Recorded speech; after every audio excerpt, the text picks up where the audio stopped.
Hi guys, welcome to my mini vlog. At iyan na nga po at ako po ay naglilinis sa din ng aming bintana kasi na pa puro galbok po talaga. Ba naman kasi po sa paghahangin hindi na po napasok ang galbok sa aming bintana. Kasama na po ang kwarto namin dyan kasi po lagi po yung bukas. At kung mapapansin niyo po ang suot ko po ay ganyan-ganyan po talaga ako manood dati pa lang po. Pero sa totoo lang naman po hindi naman po talaga ako naglilinis dyan. Parang naano na po kananin na po ako kasi puro galbok na lang po ang nakikita ko dyan. Kaya siguro po napilitan na rin po ako maglinis ng aming kwarto kasi hindi naman po talaga ako naglilinis. Napilitan. My God, bakla, di ka naman totoo talaga naglilinis dyan, pakitang tao lang.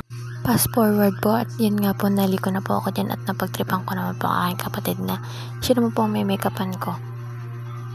Wala lang, ang ganda lang talaga ng mukha niya, kakani.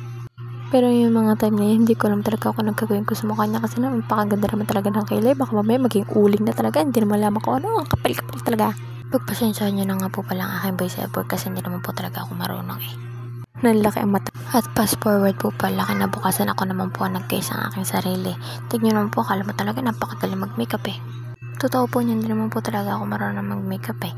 Tinatry ko lang po kung anong kalalabas pero wala din naman po, parang pumangit pa rin po ako eh. Tinanggal ko na rin po pala din yung aking kilig kasi parang ang pangit eh, parang sobrang kapal naman. At yun na nga po, nagpilikmata na nga po pala ako, nagkapitan nga po pala ako ng extension niya para wala lang.